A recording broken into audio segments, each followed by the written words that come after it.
परम चैतन्य पे विश्वास, और तीसरा श्री माता जी पे विश्वास। और हमने क्या सीखा कि जब हम विश्वास करते हैं तो हमें अनुभव आता है, और अनुभव आता है तो हमारा विश्वास और दृढ़ होता है और बढ़ता है। ठीक, अभी तक सब ठीक है, अच्छा है, ठीक है। तो अब हमने ये भी देखा कि हमारे विश्वास पे जब भी हमारे जीवन में कोई ऐसी समस्या आती है या हम किसी सिचुएशन में फंस जाते हैं, तो सबसे इन तीनों में से सबसे पहले हमारा जो विश्वास डगमगाता है वो किस पे से डगमगाता है? हम सबसे पहले अपने खुद पे विश्वास खो देते हैं। बहुत जल्दी हो जाता है कि खुद पे से विश्वास सबसे पहले हटता है। ऐसा नहीं कहते सबसे पहले कि श्री माता जी पे विश्वास हट गया, नहीं, श्री माता जी पे विश्वास तो रहता है, लेकिन सबसे पहले किसी भी हालात में स्वयं पे से विश्वास हट जाता है। तो अब स्वयं पे विश्वास जो है इसको दृढ़ कैसे करें? ऐसा क्या करें हम कि स्वयं पे विश्वास टिका रहे और मजबूत हो और भी ज्यादा अच्छा बने? तो हमें ये देखना है कि अब जैसे आज हमने समझ लिया कि स्वयं पे विश्वास करना है, तो ऐसा हो जाएगा कि कल से हो जाएगा पक्का, कभी नहीं हिलेगा। ऐसा हो सकता है क्या कि आज सीख लिया, समझ लिया, तो कल से एकदम परफेक्ट कुछ नहीं बदलेगा? ऐसा तो नहीं होता है। कुछ उतार चढ़ाव आते रहेंगे जीवन, कुछ ना कुछ। तो हमें अपने अंदर ऐसा क्या करना है, ऐसा क्या परिवर्तन लाना है कि हमारा ये विश्वास जो है ये बना रहे? तो परिवर्तन लाना बहुत जरूरी है। जो हमारे आज की स्थिति है उससे हमें अपने आप को और परिवर्तन लाके इम्प्रूव करना है, उसको और अच्छा बनाना है उस स्थिति को। तो परिवर्तन जो है वो बहुत जरूरी है। अब सवाल ये उठता है कि परिवर्तन तो अभी सब लोग ओके हैं, परिवर्तन तो चाहिए लाइफ में, अपना और अच्छा बनना है, आज से कल बेहतर बनना है, कल से परसों अपने आप को और बेहतर करना है। सब लोग मानते हैं इस बात को? पीछे भी सब लोग मानते हैं इस बात को कि परिवर्तन करना है जीवन में? ठीक है। तो अब परिवर्तन किस चीज का करें? हम किस चीज को बदलें अपने अंदर? हम क्या ऐसा करें जो कि हमारे जीवन में अच्छा हो, और क्या ऐसा रोक दें कि हमारा जीवन अच्छा हो? हाँ, तो वो तो है ही है, वो तो करना ही है ध्यान। और क्या अपने जीवन में अपने अंदर क्या परिवर्तन लाना है? उससे क्या होगा? हमें शांति मिलेगी। तो शांति क्या है? मौन, अच्छा वो भी ठीक है, निर्विचारता भी मिलेगा। तो अभी हम लोगों ने एक चीज और हमने प्रैक्टिस किया था आपस में, प्रेम करने का। ठीक है, तो प्रेम क्या है? प्रेम एक गुण है, क्षमा, तो क्षमा भी एक गुण है। ठीक है, तो ऐसे हमारे अंदर कितने सारे अच्छे गुण हैं, पर क्या हम उन सभी अच्छे गुणों की अभ्यास करते हैं? हम कभी कुछ गलत भी करते हैं, कभी गुस्सा भी करते हैं, क्रोध आ जाता है, कभी ईर्ष्या हो जाती है, तो कभी कुछ और प्रॉब्लम आती है। तो कुछ ना कुछ हमारे अंदर ऐसा भी चलता रहता है साथ साथ, जो कि हमारे सद्गुण नहीं है, जो हमारे अंदर शायद अब कुछ अवगुण है। हम बहुत अच्छे हैं अपने आप, सब बहुत अच्छे हैं, सब सहयोगी हैं, और सबके अंदर अच्छे गुण हैं, लेकिन कभी कभी, और खास तौर पे जब कोई हालात ऐसे आ जाए, तो हमारे अंदर वो थोड़े से अवगुण भी आ जाते हैं।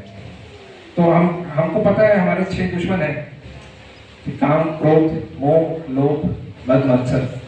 ये 6 शत्रु जो हैं, ये हमारे अवगुण हैं। इन अवगुणों को अगर हम रोकें अपने जीवन में अभ्यास करने से, तो सद्गुण जो हैं वो अपने आप भी उभर के आएंगे। तो हमारे अंदर ये सद्गुण निकल के आए, उभर के आए, और हम इन अवगुणों को रोकें, तो ये एक परिवर्तन हमें अपने जीवन में अभ्यास करना पड़ेगा। ठीक है, अभी हम देखें कि हम एक दिव्यता की तरफ कैसे बढ़ें अपने आप को। ठीक है, तो हमें तो दिव्य बनना है। श्री माता जी ने कहा है कि आपको दिव्यता अपने अंदर स्थापित करनी। तो उस दिव्यता को स्थापित करने के लिए हम देखेंगे कि ये जो गुण है या जो अवगुण है, ये कहां से आते हैं। ये गुण या अवगुण जो है ये कहां से आ रहे हैं हमारे मन में से आ रहे हैं। लेकिन मन विचार आते हैं, तो विचार कहां से आते हैं? विचार तो दिमाग में आते हैं। दिमाग में क्या है? अपना चित्त है, अपने चक्र है, राइट। तो हमारे चक्रों में अगर हम देखें तो चक्रों के अंदर गुण है, हर चक्र के अपने अपने गुण है, ठीक है। हृदय चक्र पर अगर हम देखें तो हृदय चक्र के क्या है? प्रेम है, और उसका विपरीत क्या है? हेट्रेड है, ईर्ष्या है ना, घृणा है। तो ये सब हमारे विपरीत गुण है। तो अगर हम थोड़े विपरीत, इसका मतलब वो चक्र जो है इन गुणों की वजह से प्रभावित है ना। तो चक्र और गुणों का एकदम हमने डायरेक्ट कनेक्शन देखा, ठीक है। ऐसे ही अगर हमारे अंदर अहंकार है तो क्या हम किसी को क्षमा कर पाएंगे? अहंकार है तो क्षमा करना बहुत मुश्किल है। तो हम ये देख रहे हैं कि इन चक्रों में, अपने आप में इन चक्रों में हमारे अंदर अच्छे गुण हैं, लेकिन हम क्योंकि इवन सहज में आने से पहले भी जो हमारा एक व्यक्तित्व बना है, उस व्यक्तित्व में हमने कुछ चीजों का अभ्यास ऐसा सीख लिया है जो कि इन अच्छे गुणों के विपरीत है। तो हमें उसको पहचानना है बस, और पहचान के उनको कम करते जाना है, और जो अच्छे गुण है वो अपने आप बाहर आते जाएंगे। तो अभी हमने देखा कि चक्र है। अब चक्र का बात भी समझ में आ गई कि हर चक्र के अपने अपने गुण हैं, और ये कि उन गुणों को अभ्यास करना चाहिए। तो अब चक्र का अगर देखें तो चक्र को पहचानना पड़ेगा उसके लिए, राइट। अगर हम चक्र, हमारा कौन सा चक्र पकड़ा है, अगर हम ये नहीं पहचान पाएंगे तो कैसे होगा? तो चक्रों को पहचानना है। तो चक्रों को कैसे पहचानेंगे? हाथों में, नसों में उसको फील करेंगे, उंगलियों में। तो जब हम ध्यान करते हैं तो अपने चक्रों को अपने हाथों में उसको महसूस करना बहुत जरूरी है, तभी हमें पता चलेगा कि कौन सा चक्र पकड़ा है। तो जब हमें अभी जब जैसे हम लोग सहज में शुरू में आते हैं तो हमें अक्सर पता नहीं चलता कि कौन सा चक्र पकड़ रहा है। तो हम किसी से पूछ भी सकते हैं कि हमारा कौन सा चक्र पकड़ रहा है। लेकिन जब हमें समझ में आने लगता है तो हम उस चक्र को कैसे क्लियर करते हैं? मंत्र द्वारा। मंत्र लेते हैं, सब लोग मंत्र लेते हैं चक्र क्लियर करने के लिए, ऐसे हाथ घुमाते हैं, मंत्र लेते हैं। तो क्या वो मंत्र जो है वो कारगर है? कारगर होता है? होता है। कितनी देर के लिए? वो मूवमेंट उस समय के लिए हो जाता है, लेकिन उसके 2 दिन बाद फिर से वो प्रॉब्लम पकड़ती है या नहीं पकड़ती? क्यों पकड़ती है? अवगुण नहीं छोड़ा, ठीक है। तो यही बात है। तो ये बात श्री माता जी ने भी कही है कि हम चक्रों के मंत्र अगर हम ले भी रहे हैं तो क्या वो मंत्र जो है वो उन देवी देवता के पास पहुंच रहे हैं या नहीं पहुंच रहे? अगर मंत्र उस देवी देवता, जो उस चक्रों में देवी देवता हैं, उन तक वो मंत्र अगर पहुंच नहीं रहे हैं तो हमारी पकड़ जाएगी नहीं, या कुछ टाइम के लिए चली जाएगी। तो श्री माता जी कहती हैं, हम श्री माता जी की स्पीच सुनेंगे अभी, तो वो ये कहती हैं कि हमारे चक्र में ऐसी कुछ चीजों की कमी है, और उस कमी की वजह से, उन गुणों की कमी की वजह से वो मंत्र जो है वो देवी देवता तक संपूर्ण रूप से पहुंच नहीं रहे। तो अगर हम देवी देवता के गुणों को अध्ययन करें, हर चक्र में अलग अलग देवी देवता हैं, ठीक है। हृदय में कौन है? हृदय में शिव पार्वती है। तो शिव जी के गुण क्या है? डिटैच्ड है, ठीक है, और क्षमा करते हैं, निर्लिप्त है, ठीक है। ऐसे ही राइट साइड पे श्री राम है। तो श्री राम क्या है? मर्यादा पुरुषोत्तम है, ठीक है। तो क्या हम मर्यादा पुरुषोत्तम, हम श्री राम के बारे में जानते हैं, लेकिन क्या हम उनके गुणों का अभ्यास कर रहे हैं? शायद कर भी रहे हो, ऐसा नहीं कि नहीं कर रहे, लेकिन हमें ये समझना पड़ेगा, हर चक्र के देवी देवता के बारे में हमें उनका अध्ययन करना पड़ेगा, उनके गुणों के बारे में समझना पड़ेगा कि क्या गुण है, और वो गुण क्या हमारे अंदर है, अगर हमारे अंदर है तो बहुत अच्छी बात है, उसको और निखारें। अगर नहीं है, अगर हम कोई ऐसे गुण का अभ्यास नहीं कर पा रहे हैं तो हम करना शुरू करें। तो जैसे जैसे हम इन गुणों को अपने अंदर अपनाएंगे वैसे वैसे हमारे चक्र जो है वो और खुलते जाएंगे, और जैसे जैसे चक्र खुलेंगे उसके बाद जब हम मंत्र लेंगे तो वो चक्र जो है बहुत अच्छी तरह से साफ हो जाएगा। तो ये हमें गुणों को अपनाना पड़ेगा। इन गुणों को अपने अंदर अपना के उसके बाद हम अपने चक्रों की सफाई करें तो ये बहुत कारगर है। तो यही बात श्री माता जी ने समझाई है। और अगर हम देखें तो अब इस चीज को करें कैसे?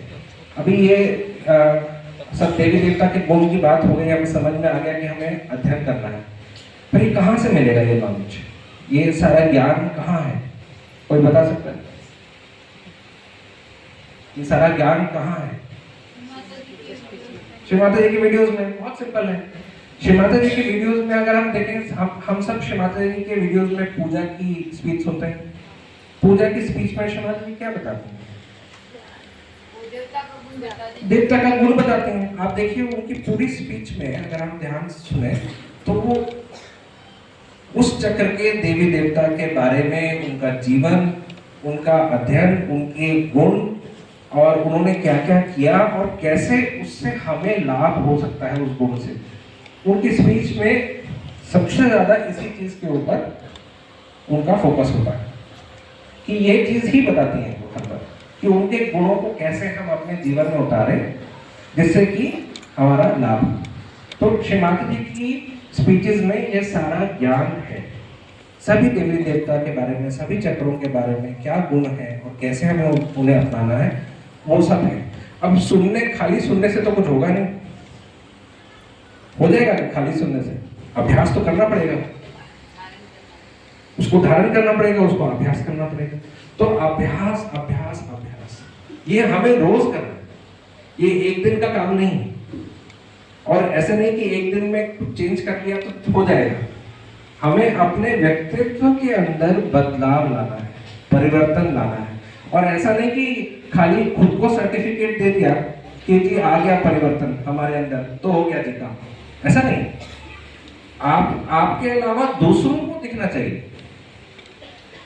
हमारे अलावा दूसरों को दिखना चाहिए कि हमारे अंदर परिवर्तन आया। अगर हमने किसी से क्रोध में बात किया तो उसको बुरा लगा, लेकिन अगली बार जब हम उससे बात करें तो अगर हम प्रेम से करेंगे तो उसको समझ में आएगा कि ये व्यक्ति के अंदर परिवर्तन आ रहा है। तो परिवर्तन खाली खुद के सर्टिफिकेट से नहीं, दूसरों को दिखना चाहिए। तो ये बहुत जरूरी है। तो एक बार जब हमारे धीरे धीरे करके ये चक्र क्लियर होते जाएंगे, ये हमारे अंदर वाइब्रेशंस का फ्लो जो है वो और तीव्रता से बढ़ेगा। हम चक्रों को और भी अच्छा महसूस करेंगे।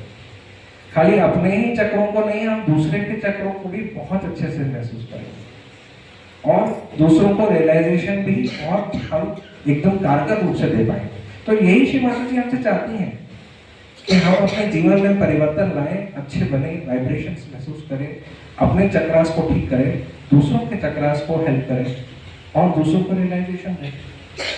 यही श्री माता जी हमसे चाहते हैं। तो ये जब हमारे जीवन में आ जाएगा तो हमारे अंदर एकदम शांति स्थापित होगी। और श्री माता जी के स्पीचेस के अलावा हम और क्या कर सकते हैं?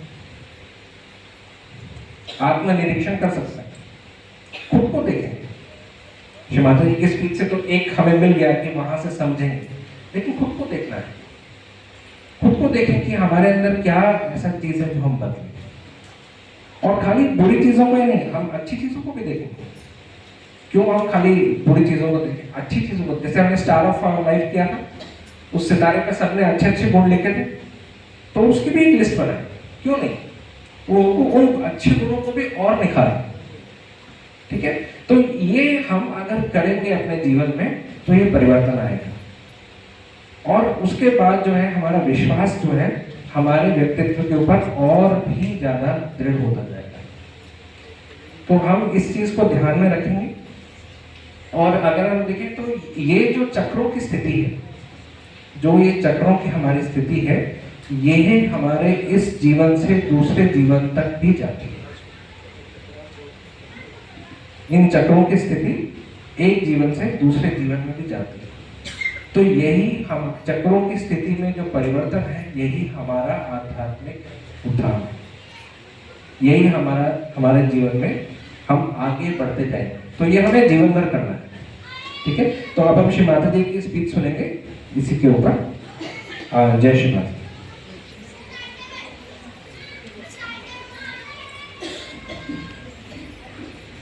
Yesterday I told you about putting your attention to different areas, the pradesh or the chakras. Chakras, as you know, has got mandalas, areas. So when you pay attention to the chakras, where you pay attention to is the point. Actually, you pay attention to the deity. Now, this deity, supposing you are taking the name of Sri Ram, you are trying to establish Sri Ram within your heart, right heart chakra. Now, at that time, what do? You say the mantra. But there's another way which is easy, because you are saying a mantra in a way that is not so much intelligible there, Sri Ram. But first of all, if you study the qualities of Sri Ram, what were his qualities? And if you manifest those qualities through your character, then it's very easy to please Sri Ram. What is the quality of Sri Ram? He is entirely surrendered to Mother. Even Father doesn't bother. What is the quality of Christ? He forgives those who have crucified. He can go through all kinds of tapas. What is the quality of Sri Krishna? For whom everything is a leela. Like that, when you take the name of Sri Krishna, do you see everything as a witness?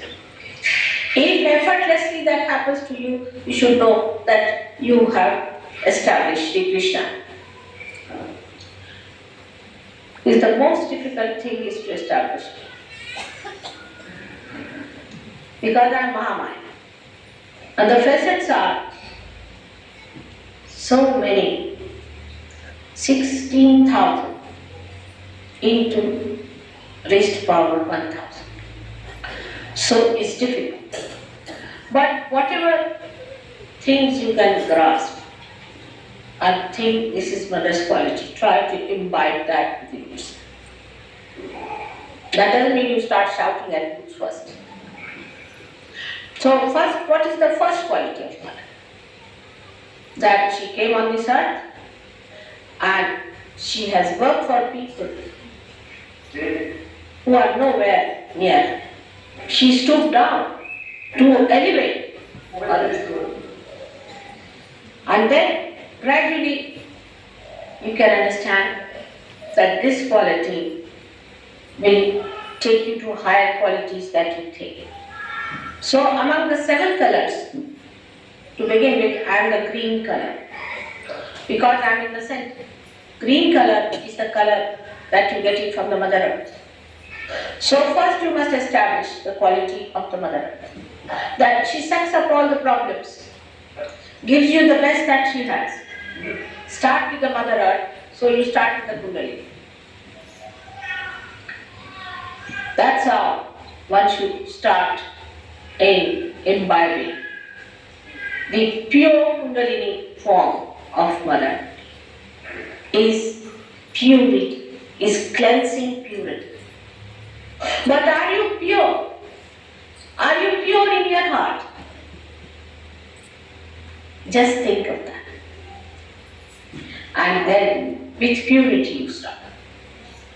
That is how you have to establish different chakras, of purifying all the chakras, and ultimately when you have purified all of them, you have established. Thus, we understand we have to grow within and without by spreading our light horizontally now. Only when you become like the deities, your light will spread horizontally. Otherwise not. That is what we say, that somebody has got the siddha of a particular deity. It's the siddha Ganesha, it's the siddha of Sri Krishna. So first when you develop the manifesting outside powers, see, of kindness, compassion, of fitness and all those, then you can develop their other qualities which are on the destructive side. First the constructive side you must develop. Then the destructive automatically will come. You don't have to worry. Like one side of Sri Krishna, he was playing with ordinary herdsmen, and the other side, he was killing Rakshasas. So first you have to become like him, and then automatically you will get the other powers. You don't give so much to stupid people, do you? So one would understand that one has to develop these qualities of construction of all the incarnations, and then you become empowered by the destructive qualities of those incarnations. If you understand the sequence, then the fanaticism will never go, because fanaticism comes when you start thinking that you are the incarnation, or whatever incarnation has done, you can. Like Christians felt they could become Kala without his advantage. And they took a rifle, or you can say gun in one hand and Bible in another hand. And the Muslims, they never believed that Muhammad was a prophet, so they think because he was not he was a prophet, but he was not an incarnation. So we could also do the same what he was doing. In the same way, Hindus also, when they become fanatics, they start thinking they have become great incarnations. So a distinction must be used again, that you develop all the constructive side of an incarnation. So after the seminar, you have to remember my word about it, that you have to concentrate on a deity, to imbibe the qualities of that deity, otherwise you have no communication with the deity and no use saying the mantras. Like we would say that this chakra is catching or that chakra is catching. Why? Because there is that lack of that chakra that you have not yet imbibed. So you must try to identify yourself with the qualities, the constructive qualities of every deity, and that's how you should believe that you are now correcting your chakras with the mantras. Otherwise, I'll find all the surgeries carrying all the 1,000 weapons of the Devi in their hands suddenly, thinking they have all become Devis. Now I hope when you go back home, you won't forget my words. And try to concentrate on your pradesh, on your areas of different chakras which are not all right and which are troubling. And try to imbibe those qualities. And nourish also the ones that are all right by understanding the qualities of the deities. Then only you will be amazed that your powers will flow without even thinking about it. It's not difficult for you. It's not at all difficult. But know that instead of paying attention to others' chakras, better look after your own chakras. If your chakras are alright, you won't even catch from others. Another dangerous thing people do is to correct the chakras of others. Individually, it should never be done. Collectively, you may do.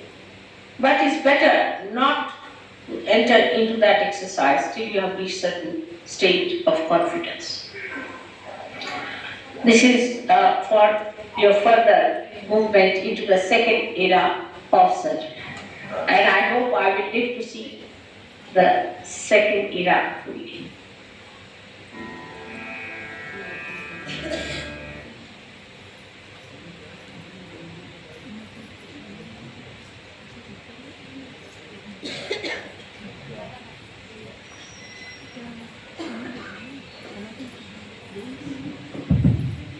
तो ये जो बनना है ये बहुत बड़ा सफ़र है। उसमें सबसे बड़ा जो टाइम हमको लगने वाला है वो है कि हमें अपने खुद के ऊपर विश्वास आना चाहिए।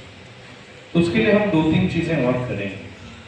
पहला, अभी हमारे ये एनजीपी बंद होने वाला है, उसके बाद शायद 1 या 2 महीने के बाद, शायद दिसंबर में हम लोग ऑनलाइन भी एक सेशन लेंगे। इसको हम कहते हैं चक्र का बदलना।